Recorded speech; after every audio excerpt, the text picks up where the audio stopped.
베드로전서 2장 11절, 12절 두 절만 오늘은 보겠습니다. 11절, 12절. 짧으니까 우리 같이 읽어보겠습니다. 같이 읽겠습니다. 극진히 사랑하는 자들아, 나그네와 순례자인 너희에게 간청하노니 혼을 대적하여 싸우는 육체의 정욕들을 삼가하라. 이방인들 가운데서 너희의 행실을 정직하게 하라. 이것은 그들이 너희더러 악을 행하는 자라고 비방하다가도 자기들이 바라볼 너희의 선한 행위들로 인해 그 돌아오시는 날에 하나님께 영광을 돌리게 하려 함이라. 아멘. 자, 여기서 12절에 이방인들 가운데서 찾으셨습니까? 네, 오늘 제가 여러분에게 말씀을 드릴 제목입니다. 이방인들 가운데서 잠깐 기도하겠습니다. 하나님 감사합니다. 오늘도 주님의 말씀을 우리가 같이 대할 때 성령님께서 일하시는 시간이 되기를 원합니다. 부족한 저에게 이 말씀을 성도님들에게 바르게 진술할 수 있게 도와주시고 또 정확한 표현과 하나님의 또 권능이 함께하는 시간이 되도록 인도해 주옵소서. 부족한 제가 주님께 영광을 돌리고 사랑하는 성도님들에게는 복을 끼치길 원하오니 이 시간 하나님 말씀으로 잘 인도해 주옵소서. 예수님의 이름으로 기도합니다. 아멘. 자, 오늘은 우화 하나를 소개하면서 여러분에게 말씀을 전하는 일을 시작하려고 합니다. 우화라고 하면 실제로 있는 얘기는 아니고 뭔가 교훈을 주기 위해서 꾸민 얘기를 할 수가 있겠습니다. 자, 돼지와 암소에 관한 우화를 하나 들겠습니다. 돼지가 암소에게 어느 날 투정을 부리게 되었습니다. 뭐라 그랬냐면 도대체 왜 사람들은 그렇게 나를 싫어하는가? 왜 좋지 않은 일에 나를 붙여서 돼지 같은 놈 이렇게 하면서 왜 꼭 나를 빗대어서 이렇게 사람을 놀리는 일에 나를 사용하는가? 그러면서 암소에게 이렇게 투정을 부렸어요. 나를 별로 좋아하지 않는 것 같아. 사람들이 너는 우유만 주지만 사실 나는 너보다 더 많이 줘. 베이컨도 주고 햄도 주고 게다가 족발까지 주고 순대 만들 때도 다 내줘. 그런데 왜 나한테는 그러는 거야? 그런데 그때 이 암소가 가만히 생각하다가 이렇게 대답을 했습니다. 아마 나는 살아있을 동안에도 주기 때문일 거야. 이렇게 대답했어요. 따라서 해보세요. 살아있는 동안에 준다. 여러분, 돼지는 살아있을 때 사람들을 위해 하는 일이 아무것도 없습니다. 뭐하죠? 주면 먹고 자고 싸고. 그죠? 이 3대 1하죠. 먹고 자고 싸고. 그러다 보니까 늘어나는 거죠. 그런데 암소는 어떻게 해요? 매일매일 젖을 주죠. 우유를 주죠. 물론 죽고 난 뒤에도 육질을, 고기를 주겠죠. 그렇죠? 그래서 여기서 우리가 잘 생각해 볼 수가 있어요. 돼지 같은 인생, 그거는요, 오직 자신만을 위해 사는 사람을 말합니다. 그러나 암소 같은 인생, 그러면 이 우화가 얘기하는 게 뭐냐면 자기가 살아있는 동안 남에게 무언가를 주는 그런 사람을 얘기한다라고 할 수가 있는 것이죠. 이런 것을 통해 볼 때 우리가 한번 생각해 볼 필요가 있어요. 그리스도인으로 우리가 남았죠. 아직 한나라에 가지 않고 이 땅에 살고 있죠. 그러는 동안 우리는 누구를 위해 사느냐는 거죠. 누구에게 뭔가를 주려고 하느냐는 거죠. 이거 한번 생각해 볼 필요 있지 않습니까? 그래서 오늘 저는 이 본문의 말씀을 통해서 그리스도인들이 누구를 위해 사느냐, 이거 한번 생각해 보려고 합니다. 그리고 또 왜 그들을 위해 살아야 하느냐, 또 세 번째로는 어떻게 그들을 위해 살 수 있느냐, 이런 것들을 한번 오늘 말씀을 통해서 생각해 보려고 합니다. 첫 번째가 뭐라 그랬죠? 그리스도인들은 누구를 위해 사는가, 그렇게 여러분에게 이제 말씀을 드리려고 합니다. 구원받기 전에 우리는 누구를 위해 살았습니까? 솔직히 그랬죠? 내 자신을 위해서 살았어요. 그럼 아까 우화에 나오는 뭐가 같습니까? 네, 돼지 같은 인생이었죠. 돼지 같은 인생이었어요. 내 자신을 위해 살았죠. 조금 더 헌신적인 사람은 어떻게 살았습니까? 자녀들을 위해 산다고 그래요. 또 어떤 여자분들은 남편을 위해 산다, 이렇게 또 얘기해요. 근데 다 뭐예요? 자기와 관계된 것이죠. 역시 돼지는 피할 수 없습니다. 예? 다 자기와 관계된 그런 것들을 위해 살죠. 또 어떤 사람은 좀 직장을 위해 산다고 그래요. 근데 가만히 뚜껑을 열고 보면 직장에서 돌아오는 게 있기 때문에 누구를 위해 사는 거예요? 그러니까 결국은 다 자기를 위해 사는 것이다 라고 하는 거죠. 그런데 이런 과거의 우리들이 예수 그리스도를 믿고 구원받았어요. 변화받았어요. 그럼 여러분 질문합니다. 지금 여러분은 누구를 위해 삽니까? 확실합니까? 주님을 위해 산다고 대답할 수 있습니까? 실제로 그리스도인이 된 사람들은 13절에 보세요. 그래서 2장 13절에 너희는 주를 위해 그렇게 돼 있죠. 이렇게 나오는 것처럼 주님을 위해 사는 것이 당연하죠. 저와 여러분들은 주님을 위해 사는 사람들 맞습니까? 그래서 바울은 로마서 14장 7절 8절에서 이렇게 말했어요. 우리 중에 아무도 자기를 위하여 살지 아니하고 또 아무도 자기를 위해 죽지 아니하는도다. 우리가 살아도 주를 위해 살고 죽어도 주를 위해 죽나니 그러므로 살든지 죽든지 우리가 주의 것이로다. 그리스도인이냐 그리스도인이 아니냐는 표지는 어디에 있습니까? 주님을 위해 사느냐 주님을 위해 살지 않느냐에 달려 있어요. 여러분이 그리스도인 맞습니까? 그러면 주님을 위해 사는 것이 우리의 삶이라는 것을 인정할 수밖에 없다는 거죠.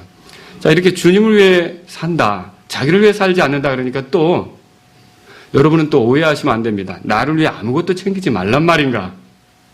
이런 걸 방지하기 위해서 에베소 5장에서 주님께서 하신 말씀이 있습니다. 아무도 자기 육체를 미워한 적이 없고 오히려 그것을 양육하고 보호한다. 소중히 여긴다. 들어보셨습니까? 그것처럼 주님께서 교회를 사랑한다 그랬죠. 그 말은 무슨 뜻입니까? 그게 나쁘다는 겁니까? 아니죠. 자기를 챙기고 자기를 관리하고 자기의 필요를 위해서 수고하고 이게 뭐가 나쁩니까? 그런데 이 말은 우선순위를 놓고 볼 때 자기를 위한 것보다 누구를 위한 게 먼저라는 겁니까? 주님을 위한 거가 먼저라는 거죠. 여러분 그렇게 믿습니까? 그래서 한 주간의 시간을 보낼 때도 주님을 위해 시간을 따로 두는 게 먼저예요. 내가 수입이 생기면 주님을 위해 따로 물질을 두는 게 먼저예요.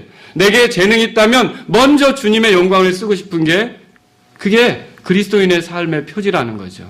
여러분과 제가 진정한 그리스도인이라면 이렇게 바뀔 수밖에 없다는 거죠. 그래서 여쭤보고 싶어요. 주를 위해 살기 원하십니까?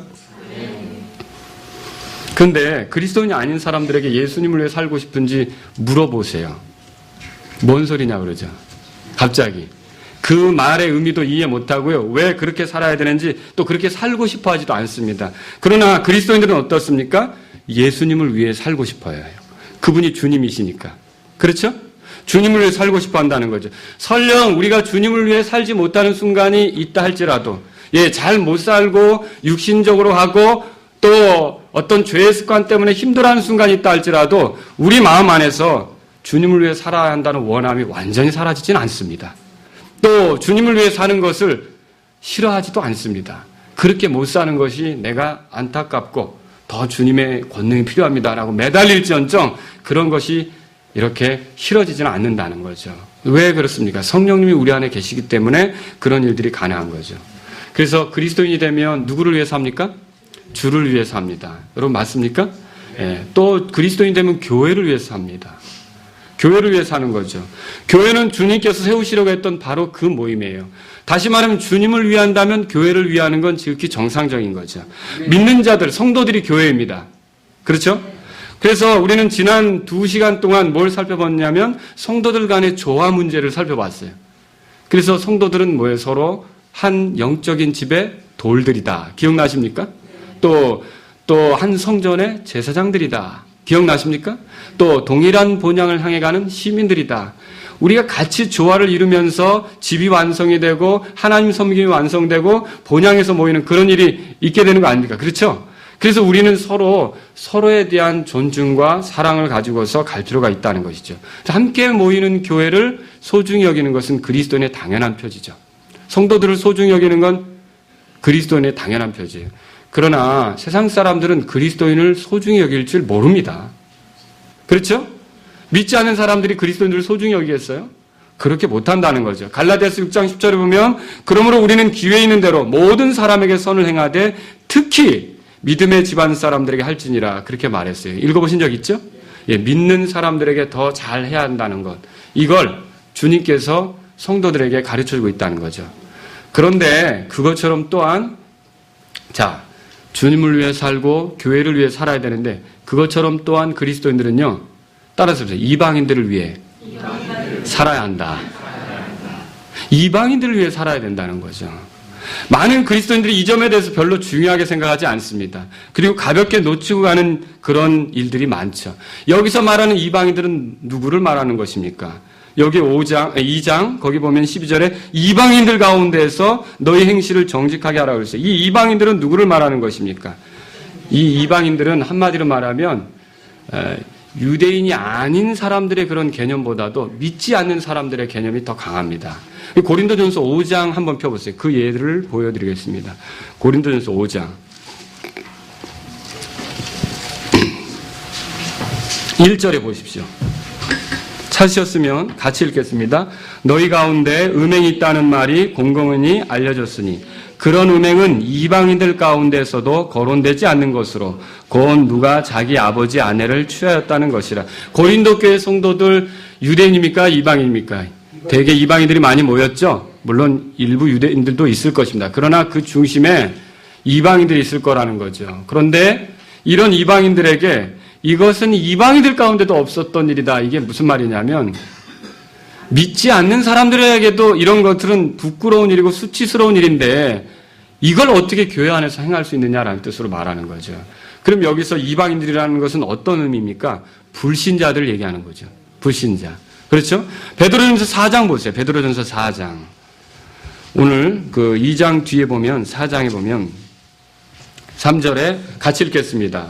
우리가 세욕과 정욕과 가음과 환락과 연애와 가증한 우상 숭배 속에서 걸어 이방인들이 하고자 하는 바를 행한 것이 우리의 삶에 지나간 때로 우리에게 족하도다. 이방인들이 하고자 하는 바, 이거 예수님 믿기 전 사람들이 일삼는 거 아닙니까? 그래서 여기서 이방인들이라고 하는 표현은 어떤 표현이에요? 불신자들이다. 쉽게 말하면 예수님을 믿지 않는 자들이다. 그렇게 말할 수 있어요. 그럼 이거 어떻게 정리할 수 있습니까? 그리스도인들은 주님을 위해 살아야 합니다. 맞습니까? 그리스도인들은 교회를 위해 살아야 합니다. 맞습니까? 그리스도인들은 불신자들을 위해 살아야 합니다. 이것도 맞습니까? 예, 저와 여러분들이 불신자들을 위해 살아야 된다는 것을 기억하시면 좋겠어요. 그렇게 볼 때 오늘 베드로전서 2장 12절에서 이방인들 가운데서 너희 행실을 정직하게 하라. 이 말은요, 믿지 않는 자들을 고려해서 행동하라. 믿지 않는 자들을 생각하면서 행동하라. 믿지 않는 자들을 염두에 두고 살아라. 믿지 않는 자들을 무시하거나 소외시키거나 잊어버리지 말고 살아라. 그런 의미가 될 수 있다는 거죠. 저와 여러분들이 이 땅에 사는 목적이 글쎄 오늘 좀 왜 우리 보고 믿지 않는 자들을 위해 살라고 그러지? 이렇게 할지 모르겠는데 이게 하나님 말씀이에요. 믿지 않는 자들을 위해 살아라. 여러분, 그럼 두 번째로 그리스도인들은 왜 그들을 위해 살아야 되는지를 말씀드리고 싶습니다. 그리스도인들이 불신자들을 위해 살아야 된다, 믿지 않는 자들을 위해 살아야 된다는 말은 그들의 추구에 동조하라는 뜻입니까? 그들이 하려는 일에 가담하라는 뜻입니까? 그게 아니에요. 우리가 그들을 위해 살아야 될 이유가 여기 있습니다. 12절에 보세요. 베드로전서 2장 12절에 이방인들 가운데서 너희의 행실을 정직하게 하라. 이것은 그들이 너희더러 악을 행하는 자라고 비방하다가도 자기들이 바라볼 너희의 선한 행위들로 인해, 여기서 바라볼이라는 말이 있죠. 자, 이방인들은, 믿지 않는 사람들은 그리스도인들을 뭐하고 있다고요? 바라보고 있다고요. 여기 바라보고 있다고 하는 단어는요, 무심결에 그냥 힐끗 주목하는 게 아니라 이 바라본다는 단어는 주목하여 머릿속에 기억해 두고 본 것을 또 재고하고 생각하고 꼼꼼히 따지면서 오랫동안 지켜보는 걸 바라본다고 하는 거예요. 그러니까 이 믿지 않는 사람들이 그리스도인들을 어떻게 하는 거예요? 유심히 보고 있다는 거죠. 어떻게 하는지 지켜보고 있다는 거죠. 무슨 말을 하는지 듣고 있다는 거죠. 이런 상황 속에서 어떻게 판단하는지 지켜보고 있다는 거죠. 한 그리스도인하고 믿지 않는 사람이 걸어가다가 서로 이런적인 얘기를 가다가 그만 믿는 사람이 믿는 사람하고 믿지 않는 사람이 가는데 믿는 사람이 돌불에 걸려져서 확 넘어져 버렸어요. 그러면서 화가 나가지고 이 입으로 욕을 하면서 중얼중얼 하면서 일어났어요. 근데 믿지 않는 사람이 들었잖아요. 근데 가다가 이 믿는 사람이 주여, 이렇게 내가 어렵군요. 또 이 죄를 이기지 못하고 내 속에서 이렇게 살았습니다. 주님 용서해 주십시오. 어느 순간에나 감사하는 사람이 되게 해주십시오. 그러니까 믿지 않는 사람이 뭐 그렇게 인생을 어렵게 살아. 그냥 그럴 때는 욕도 하고 막 그러는 거지. 이렇게 한단 말이죠. 근데 우리는 어떻게, 그리스도인이 그렇게 살 수 있습니까? 아니죠. 매 순간순간 누가 보고 있고요. 주님도 우리를 보고 있고요. 마귀도 우리를 보고 있고요. 믿지 않는 자들도 보고 있어요. 믿지 않는 자들은 또 왜 볼까요? 그러면 그렇게 바라보는 이유가 뭘까요? 여기 12절 보세요. 이방인들 가운데서 너희 행실을 정직하게 하라. 이것은 그들이 너희더러 악을 행하는 자라고. 뭐라고요? 이들이 사실 우리를 주목하는 이유는요, 우선적으로는요, 비방할 거리를 찾기 위해서예요. 비방할 거리를 찾기 위해서요. 그래서 베드로는 뭐라 하냐면 3장 16절에 가보세요. 베드로전서 3장 16절. 다 같이 읽겠습니다. 선한 양심을 가지라. 이것은 너희를 가리켜 악을 행하는 자라 비방하며 그리스도 안에 있는 너희의 선한 행실을 거짓으로 비난한 자들이 부끄러움을 당하게 하려 함이라. 여기 비방한다. 믿지 않는 자들이 믿는 자들을 비방한다. 그렇게 말하고 있어요. 또 4장 4절도 보세요. 4장 4절도 같이 읽겠습니다. 이 점에서 그들이 너희가 자기들과 함께 다름질하여 그처럼 극한 방탕에 이르지 아니함을 이상히 여기며 너희를 비방하나. 사실 믿지 않는 사람들에게 지옥 얘기하면 막 받냐고 따지죠. 하나님 얘기하면 받냐고 막 따지죠. 사실 그 양심은 두려운 거예요. 죄를 짓고 살았기 때문에 두렵죠. 하나님이 계신 거 알아요. 근데 애써 마음이 편해지고 싶은 거예요. 마음을 편하게 하려면 하나님은 없어야 돼요. 그들의 생각 안에. 마음이 편해지려면 지옥 같은 문제는 없는 거가 돼야 돼요. 그러니까 그들의 마음의 편리를 위해서 주장한다는 거죠. 근데 그리스도인이 강력하게 주장하거든요. 그러면 어떻게 해야 돼요? 이 주장을 더 이상 못하도록 만들려면 그들에게서 비방거리를 찾아야 되는 거죠.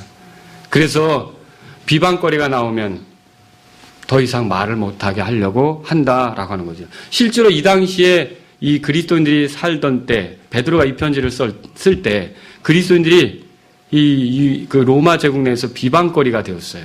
어떤 면에서 비방거리가 됐냐? 자, 그리스도인들의 주님은 누굽니까? 예수님이죠. 로마인들의 주님은 누굽니까? 황제죠. 그런데 그리스도인들은 예수님을 주님이라고 하거든요. 그러니까 이 로마 제국의 사람들이 뭐라고 말했냐면 그리스도인들을 놓고 반로마주의자들. 그러니까 말하자면 로마 제국에 반대하는 사람들. 이렇게 비방하고 다녔던 거죠. 또 그리스도인들이 우상 숭배합니까?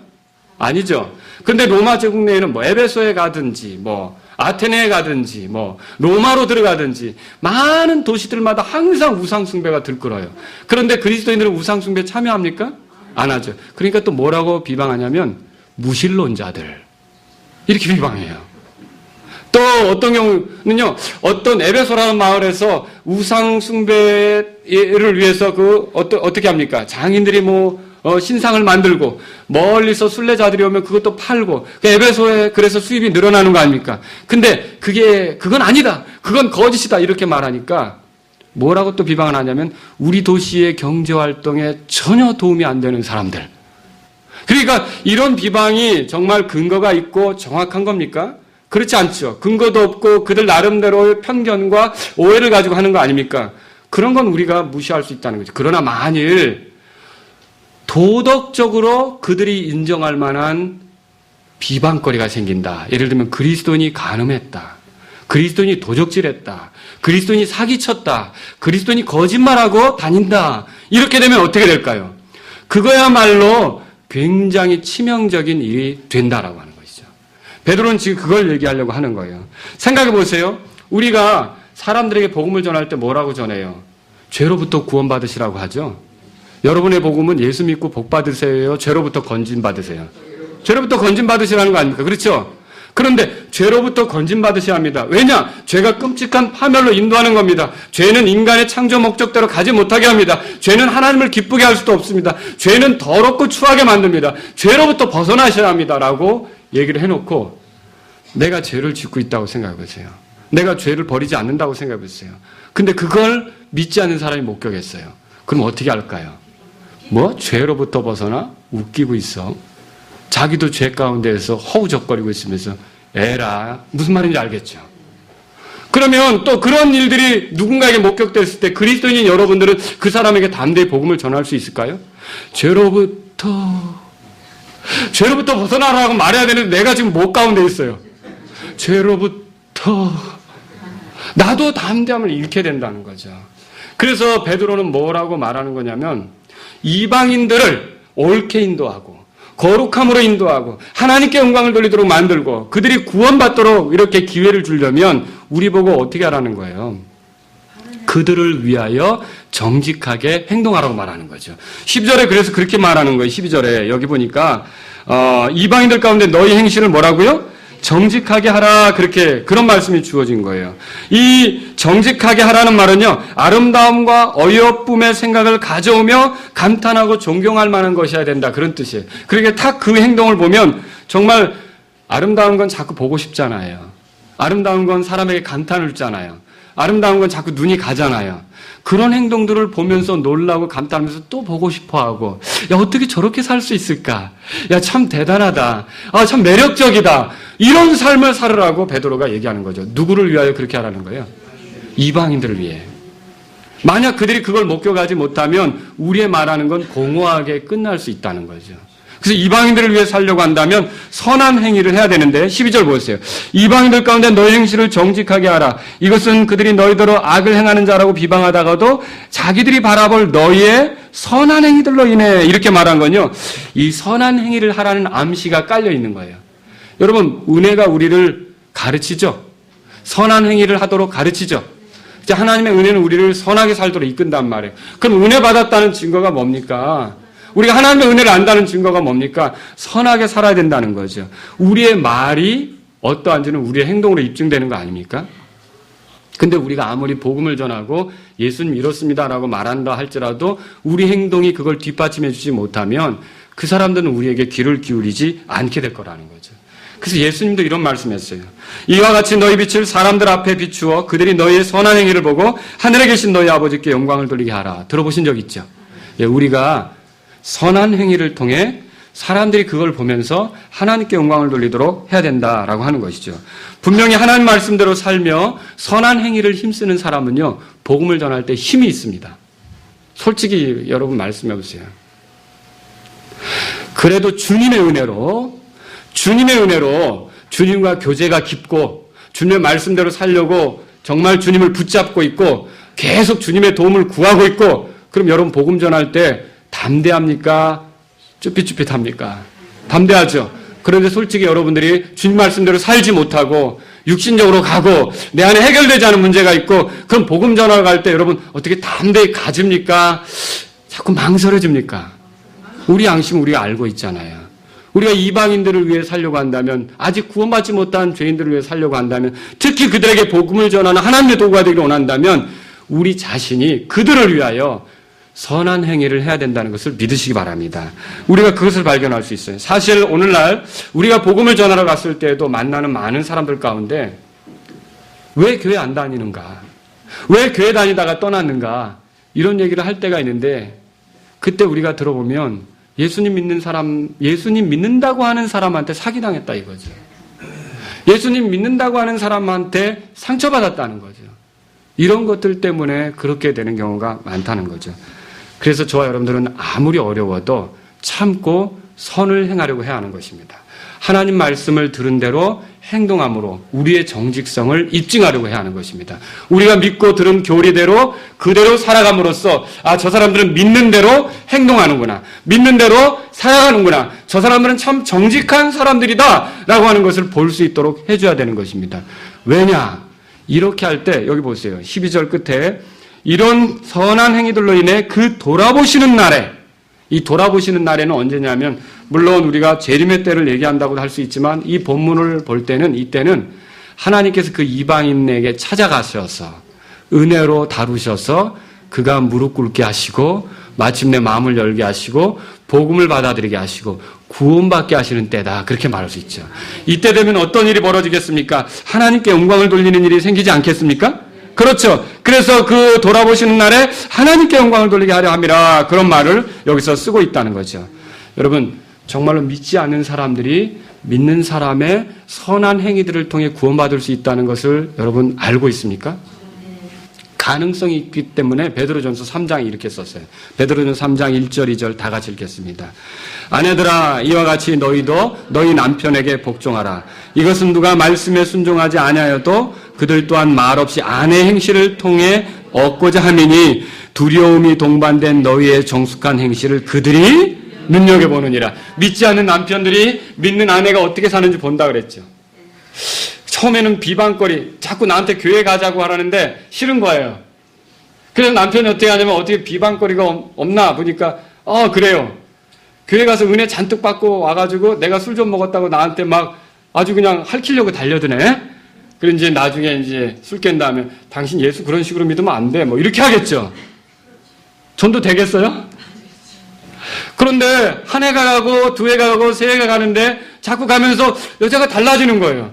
내가 자꾸 어리석게 행동하는데도 술 취한 내 얼굴 위해서 눈물을 흘려가면서 기도하고 있는 거예요. 하나님 불쌍히 여겨주세요. 언젠간 주님의 은혜로 변화될 줄로 믿어요. 내가 사랑하는데 나만 천국 가서 되겠습니까? 술 먹고서 코 드렁 걸고 막 그냥 음냐 하면서 자고 있는데 거기서 눈물을 흘리면서 기도하는데 그 눈물이 떨어져서 남편의 볼을 타고 흐르는 거예요. 그때 살짝 눈을 떴더니 주야, 우리 남편 정말 얼마나 귀한 남편입니까? 구원해달라고. 여러분, 그때 이 남편이 어떤 마음이 들까요? 눈 뜨고 보겠죠. 눈여겨보는 게 아니고 거기서는. 그러면서 어떤 일이 벌어질까요? 마음이 무너지겠죠. 그렇게 해서 변화된 분이 있어요. 그 장로교 목사님이시지만 어떤 목사님이 그렇게 해서 예수님을 받아들이고 변화된 그런 삶을 간증하신 분이 있어요. 여러분, 이렇게 해서 눈여겨보는 사람들 앞에 우리가 그들의 구원을 위해 정직한 행실, 또 선한 행위를 통해 하나님께 영광을 돌릴 수 있는 기회를 가질 수 있다는 걸 기억하시기 바랍니다. 또 그러면 우리가 어떻게 그렇게 살 수 있습니까? 이런 것도 생각해 봐야 되겠죠. 요거 생각하기 전에 1805년 여름에 있었던 얘기를 잠깐 하려고 하는데, 이 다수의 인디언 추장들과 전사들이 보스턴 선교회에서 온 미스터 크렘이라고 하는 사람의 설교를 듣기 위해 뉴욕주의 버펄로 크릭에서 열리는 집회에 모였습니다. 인디안들이 모였다는 거죠. 근데 설교가 끝난 다음에 추장 가운데 한 사람인 레드 재킷이 그 설교에 대해서 설교한 사람에게 가서 얘기를 했습니다. 형제님, 우리는 그대들이 이곳에서 백인들에게도 설교했다고 들었어. 근데 우리 보고 믿으라는 소리인데, 이 백인들은 우리의 이웃이요. 그런데 당신들이 백인들에게 설교를 했으니까 우리는 잠시 동안 기다려서 백인들의 삶이 어떻게 영향을 미치는지 보겠어. 그리고 나서 이 말씀에 우리가 반응하겠어. 그럼 무슨 말인지 알겠습니까? 그러니까 그 이방인들을 위해서라면 그 설교를 먼저 들었던 백인들이 어떻게 해야 되겠습니까? 변화돼야 되겠죠. 사람들이 이렇게 눈여겨본다는 거예요. 자, 우리가 세 번째로 생각해 볼 건 이거예요. 그리스도인들은 어떻게 그들을 위해, 이방인들을 위해, 믿지 않는 사람들을 위해 살 수 있는가 하죠. 우리 자신이, 이거는요, 우리 자신이 누구인지를 더 명백하게 드러내면서, 우리 자신이 누구인지를 더 정확하게 인정하면서, 그걸 확고히 하면서 그런 방식으로 살 때 가능하다는 거죠. 11절에 보세요. 우리가 어떤 사람들입니까? 11절에 보니까 극진히 사랑하는 자들아, 찾으셨습니까? 여러분 기억하십시오. 우리는 극진히 사랑하는 자들이에요. 여러분이 이렇게 말했을 때, 목사님 이거 베드로가 극진히 사랑한다는 말 아닙니까? 아니요. 그 의미가 아니고요. 하나님께서 극진히 사랑한다는 것을 강조하기 위해서 이 말을 한 거예요. 그래서 이후로 여기 성경에 여러 번 이런 사랑하는 자들아 라는 표현이 반복되면 베드로가 자신의 편지를 읽는 독자들에게 너희가 얼마나 하나님께서 사랑하시는 대상인지 아느냐 이렇게 말하는 거죠. 데살로니가후서 2장 보세요. 데살로니가후서 2장. 그래서 저는 여러분들이 이렇게 이방인들을 위해 살도록 돕기 위해서 여러분들에게 드리고 싶은 말씀이 있어요. 저와 여러분들은 하나님께서 극진히 사랑하시는 자들인 걸 기억하시기 바랍니다. 매우 사랑하시는 자들이에요. 자, 여기 2장 13절 보세요. 이렇게 돼 있는 거예요. 그래서 이 표현이 주께 사랑받는 형제들아 그 소리예요. 다 같이 읽겠습니다. 그러나 주께 사랑받는 형제들아 우리가 너희로 인하여 항상 하나님께 감사드려야 하나니 이는 하나님께서 처음부터 너희를 택하사 성령의 거룩히 구별하심과 진리를 믿는 것을 통해 구원에 이르게 하셨기 때문이라. 극진히 사랑하는 자들아 이 말은요. 주께 사랑받는 형제들아 너희가 구원받은 것 자체가 얼마나 큰 사랑을 받은 거냐. 그러니까 너희가 구원에 이르렀다면 큰 사랑을 받은 거다라고 하는 거예요. 실상 우리는요. 하나님께서 사랑하실 만한 그런 존재들이 아니에요. 그거 인정하십니까? 그럼에도 불구하고 하나님께서 우리를 사랑하셨죠. 그 사랑하신 증거가 어디 있습니까? 예수 그리스도죠. 우리가 죄인이었을 때 그리스도께서 우리를 위하여 죽으심으로 하나님께서 우리에 대한 사랑을 당당히 제시하시느니라. 로마서 5장 8절에 그렇게 말하고 있죠. 바로 그리스도께서 십자가에서 자기 목숨을 내주시고 우리를 대신하신 것 안에서, 그래서 그걸 통해 우리를 살리는 것 안에서 하나님의 사랑이 드러난 것입니다. 이런 하나님의 사랑은 죄 가운데 있는 추한 존재를 향한 사랑이라는 거죠. 그리고 이런 하나님의 사랑은 영원한 사랑이에요. 맞죠? 우리가 죄 가운데 넘어질지라도 변함없이 우리를 향한 사랑이 계속되고 있다는 걸 여러분 믿으십니까? 그 사랑을 힘입어서 우리는 일어나야 하는 것이 아닙니까? 예수 그리스도로 인하여 우리를 사랑하셨어요. 예수 그리스도는 누구십니까? 원래 우리는 이런 소리를 감히 듣기에 적절하지 않아요. 이는 내 사랑하는 아들이요. 우리가 그런 소리 듣기에 적절합니까? 아니죠. 물론 지금 우리가 들어요. 여러분, 하나님이 여러분을 사랑하신 걸 믿으십니까? 그러나 본래 이 소리를 들을 수 있는 유일한 존재가 있었죠. 탁월하신, 완전하게, 아주 꺼리낌이 없이 이는 내 사랑하는 아들이요 내 기뻐하는 자라. 누굽니까? 예수 그리스도시요. 그렇죠. 그런데 이 예수님이 하나님께서 사랑하시는 아들인데 에베소 1장 6절에 보니까 그 사랑하시는 자 안에서 우리를 받아주셨다. 읽어보셨습니까? 그래서 예수님의 의와 그 대신 죽으신 죽음을 통해 공로로 여러분과 제가 하나님께 받아들여진 거예요. 이런 사랑을 받고 있다는 걸 여러분이 기억하셔야 돼요. 이 사랑은요, 놀랍게 우리 안에서 일합니다. 바울이 뭐라 했냐면 그리스도의 사랑이 우리를 강권하시는도다. 들어보셨습니까? 의무감에서 어떤 일을 하는 것보다는 가라! 모든 족속에게 가라! 그래서 이 명령이니까 가겠습니다. 카자흐스탄에 명령이니까 가겠습니다. 이런 것보다도 하나님께서 나를 사랑하신 그 사랑으로 또 하나님께서 저들을 사랑하고 있고 그렇다면 내가 그 사랑에 이끌릴 때는요, 어떤 환경에서든지 즐겁게 갈 수가 있다는 거죠. 즐겁게 움직일 수가 있다는 거죠. 우리가 의무감에서 하는 일보다 이런 사랑에 있어. 그래서 저와 여러분들이 어떻게 이방인들을 위해 살 수 있습니까? 하나님의 사랑을 자꾸 묵상해야 돼요. 하나님의 사랑이 어떻게 나타나는지를 자꾸 되새겨 봐야 돼요. 하나님의 사랑이 나타났던 십자가에서 자꾸만 생각해야 돼요. 주님의 죽으심과 부활과 묻히심, 창세전부터 계획하셔서 우리에게 오셔가지고 모든 구속을 이루신 주님의 놀라운 사랑에 대해서 자꾸만 생각해 보셔야 돼요.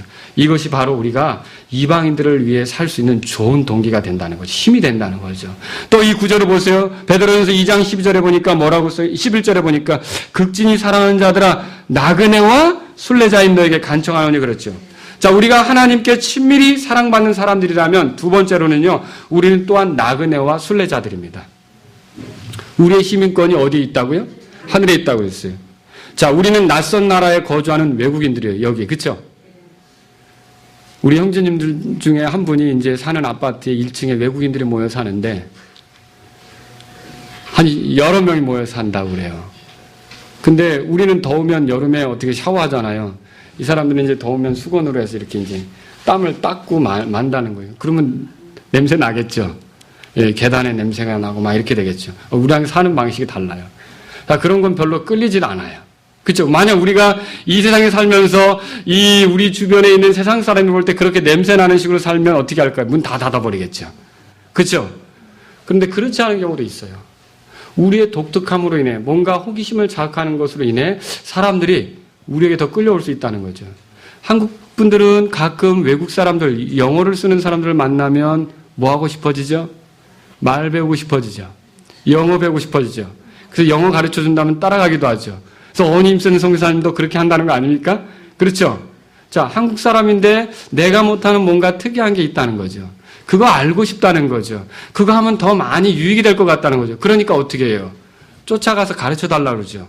외국 사람에게 우리 크리스 형제님 떠나기 전에 좀 배우시지 그랬어요. 영어 좀 더 많이 가르쳐 달라고. 자, 배우고 싶어 한단 말이죠. 똑같아요. 우리가 그리스도인으로서 이 세상에 사는 이방인들, 믿지 않는 사람들과 뭔가 다른데 호기심을 끌고 또 이렇게 좋게 보이고 아름답게 보이는 그런 것들이 있으면 이런 세상 사람들 우리에게 와서 어떻게 할까요? 어떻게 하면 그렇게 살 수 있냐고 물어보겠죠. 우리에게도 그런 삶을 가르쳐달라고 물어보겠죠. 저와 여러분들이 그래서 나그네와 순례자로서 세상 사람들과 똑같이 살면 그런 일은 일어나지 않고요. 뭔가 다르고 특이하고 아름다운 것들을 하나님을 의지해서 보여줄 수 있기를 주의 이름으로 바랍니다. 우리의 나그네와 순례자라는 걸 잊지 말아야 된다는 거죠. 또 세 번째로 여기 보시면 그렇게 볼 수 있어요. 11절에 극진히 사랑하는 자들아 나그네와 순례자인 너에게 간청하노니 혼을 대적하여 싸우는 뭐라고 돼 있어요? 육체의 정욕들을 삼가라고 돼 있죠. 자, 우리는요. 하나님께 극진히 사랑을 받는 자들이에요. 또 나그네와 순례자들이에요. 그리고요. 영적 전쟁과 관련된 병사들이라는 걸 인정할 필요가 있어요. 영적 전쟁과 관련된 병사들이라는 거죠. 우리는 우리를 대적하여 싸우는 육체의 정욕을 조심해야 합니다. 우리의 진정한 적은 우리 주변에 있는 사람이 아니라 우리에게 있는 애착이라는 거죠. 여러분 그렇게 느끼십니까? 그래서 D.L. 무디는 그렇게 얘기했어요. 나는 내가 아는 어떤 사람보다도 D.L. 무디와 더 많은 문제를 가지고 있다. 임동선이도 다른 어떤 형제나 자매보다도 임동선과 많은 문제를 가지고 있겠죠.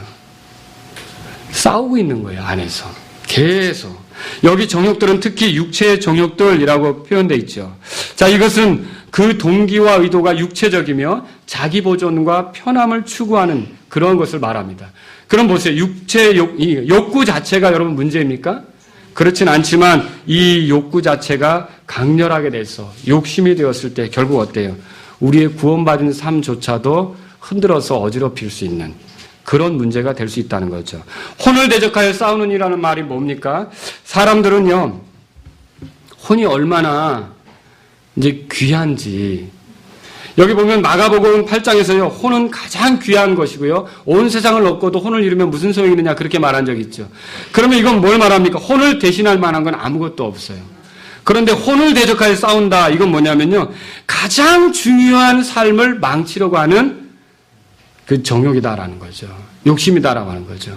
우리가 주님을 위해 살면 아름답게 보낼 수 있는 그 삶, 우리의 혼으로 아름답게 보낼 수 있는 그런 삶, 이런 것들을 망칠 수 있는 게 육체의 정욕이다라고 하는 거죠. 로마서 7장 23절 펴보세요. 로마서 7장 23절입니다.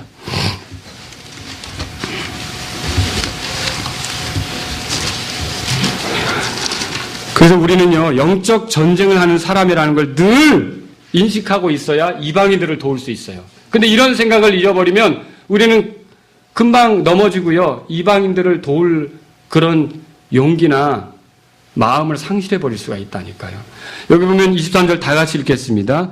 내 지체들 안에서 한 다른 법이 내 생각의 법과 싸워 내 지체들 안에 있는 죄의 법에게로 나를 사로잡아가는 것을 내가 보는도다. 여기 내 몸 안에 한 다른 법이 있다고 그랬죠. 죄의 법이 있다고 했습니다. 그리고 내 생각의 법은 그래도 주님을 섬기려고 하는 성령의, 생명의 성령의 법이 되겠죠. 그런데 죄는 어때요? 내 몸을 자극하죠. 그래서 내 몸의 욕심을 자극하죠. 이 욕심이 들끓어서 일어나게 되면 어때요? 내가 주님을 위해 살 수 있는 그런 사람으로 서지 못하게 된다는 것입니다. 너희 가운데 전쟁과 싸움이 어디로부터 나느냐? 너희 지체 속에서 싸우는 너희 정욕들로부터 나지 아니하느냐? 지체는 몸을 말합니다. 몸에는 욕심들이 있어요. 이런 몸의 욕심들은 결국 하나님의 뜻대로 살려고 하는 우리의 삶을 위협한다는 것이죠. 그래서 어떻게 해야 돼요? 여러분과 제가 이런 욕심들과 싸워야 된다는 거죠. 그런 욕심들이 드러나지 않도록. 몸에서 일어난 욕심을 육체의 정욕이라고 하는데 갈라디아서 5장 17절에 보면 육신은 성령을 대적하여 욕심을 부리고 성령은 육신을 대적하나니 이 둘이 서로 반대가 되므로 너희가 원하는 것을 하지 못하느니라, 그렇게 말하고 있어요. 만일 우리가 이 욕심에 양보를 한다, 그러면 분명히 말씀드립니다. 이 욕심에 양보를 한다, 물러선다, 그러면 저와 여러분들은 믿지 않은 자들과 똑같은 삶을 살 수밖에 없다는 것이죠. 그러면 그때 불신자들은 우리를 보면서 우리를 비난하게 될 겁니다. 뭐 죄에서 구원 어쩌고 그러더니 똑같네. 여러분, 그럼 우리가 그 사람들을 도울 수 있는 기회를 가질 수 있을까요? 갖지 못하게 된다는 거죠. 코웃음을 칠 거예요. 그래서 여기서 육체의 정욕을 삼가라 그랬어요. 삼가라는 말은 억제하다, 참다, 이런 의미가 있는데 말 그대로 의미로 보면 붙잡고 있지 말라는 거죠. 그 육체의 정욕을 끼고 있지 말라는 거예요. 그걸 어떻게 하라는 거예요? 버리고 그걸 털어버리고 살아가라라고 하는 거죠. 자, 그래서 계속해서 하나님 말씀과 반대되는 방식으로 우리의 욕심을 자극하고 만족시키는 거, 그리스도인으로서 그건요 반드시 그리스도인의 삶을 망가뜨리는 길이 될 거라는 거죠. 저와 여러분들은 그래서 육체의 욕심을 삼가하는 자들이 돼야 돼요. 우리가 하나님과 사랑의 관계가 있고 나그네며 순례자이며 죄와 싸우는 사람들이고 육체의 욕심과 싸우는 사람들임을 기억할 때, 이렇게 할 때 우리가 이방인들, 믿지 않는 자들을 잘 도울 수 있다는 걸 기억하시기 바랍니다. 이런 사실들을 망각하면 도울 수 없어요. 여러분과 저를 통해 누군가는 구원받아 하나님께 영광이 되기를 원하십니까? 그럼 우리가 누구인지를 명확하게 이 주님의 말씀을 통해 생각해 봐야 된다는 거죠. 자, 오늘 말씀을 통해서 여러분들에게 한번 질문해 보고 싶습니다. 여러분, 지금까지 이렇게 이제 오늘 하루를 보내면서 믿지 않는 자들 위해 살아야겠다라는 생각이 있었습니까? 오늘 하루를 보내면서. 만약 그런 생각이 없었다면 오늘 이 시간에 이제는 믿지 않는 사람들을 위해서 살아야겠구나. 구원받아야 될 사람들이 많은데 내가 그들을 위해 살아야겠구나. 여러분 그런 마음을 가지실 수 있기를 주의 이름으로 바랍니다. 믿지 않는 자들을 위한 삶이라는 건 하나님께서 그들을 돌아보시기 바라며 그들에게 정직하게 행하는 거예요. 하나님의 은혜로 구원받아 예수 그리스도를 주로 모시기를 바라면서 하나님께 그들이 영광 돌리는 있기를 바라면서 그들 앞에 우리가 진술한 대로 살아가려고 하는 거죠. 그들이 보든 보지 않든 바로 이것이 믿지 않는 자들을 위한 삶이다라고 하는 거죠. 어떤 사람들은 지나치게 믿지 않는 자들을 위한 삶으로 나아간다고 고집하다가 세상을 사랑하기도 하고요. 어떤 그리스도인은요, 지나치게 믿지 않는 자들에 대해서 아무 생각도 안 하고요. 그냥 혼에 대한 부담, 그들을 주님께로 인도하려고 하는 생각, 이런 것도 없이 살아갈 수 있다는 거죠. 저와 여러분들은요, 믿지 않는 자들에 대해서 주님을 위해 살고 또 교회를 위해 살고 믿지 않는 자들을 위해서도 살아야 된다는 것을 기억했으면 좋겠습니다. 이게 우리가 여기에 남겨진 목적이에요. 우리가 이 안교리 있죠. 성경 말씀 있죠. 이것과 실행이 일치되도록 사는지 한번 돌아보세요. 만약 이 자리에서 나는 이렇게 배웠는데 이대로 살지 못한다. 이런 것이 있다면 오늘 그런 것들을 주님 앞에 회개하실 수 있기를 바랍니다. 내려놓고 돌이키시라는 거죠. 그게 내려놔지면 여러분들이 믿지 않는 자들에게 엄청난 도움이 될 수 있어요. 근데 그게 있으면 분명히 걸림돌이 돼요. 그들에게 복음을 들고 갔다가 그 걸림돌이 더 먼저 보여서 여러분과 저는 복음 전할 길을 갖지 못할 수도 있다는 것이죠. 주님은 믿지 않는 자들을 위해 세상에 오셨습니다. 맞습니까? 믿지 않는 자들이 구원받도록 죽으셨습니다. 맞습니까? 믿지 않는 자들이 하나님의 돌보시는 은혜로 결국 천국의 소망을 갖고 하나님께 영광을 돌리도록 하기 위해서 자기 자신을 내주셨습니다. 맞습니까? 주님도 믿지 않는 자들을 위해 살았어요. 하나님을 대적하고 믿지 않는 자들을 위해 살았다는 거죠. 그럼 우리가 주님을 사랑한다면 어떻게 살아야 하는 것입니까? 주님이 믿지 않는 자들을 위해 살았듯이 우리도 믿지 않는 자들을 위해 살 필요가 있다는 거죠. 여러분, 이 믿지 않는 자들이 구원받고 생명을 얻고 천국으로 들어가는 일을 저와 여러분의 일로 삼으실 수 있기를 주의 이름으로 바랍니다. 그런데 그리스도인이 죄인들의 삶을 따라가면서 죄인들에게 어떻게 영향력을 행사할 수 있겠습니까? 오늘 내 자신을 보며 하나님이 기뻐하지 않는 죄들이나 이방인들처럼 똑같이 행동하는 나그네가 아니라 순례자가 아니라 그들 틈에 섞여서 내 정체를 잃어버리고 똑같이 행동하는 것이 있다면 오늘 여러분 주님 앞에 내려놓으시지 않겠습니까?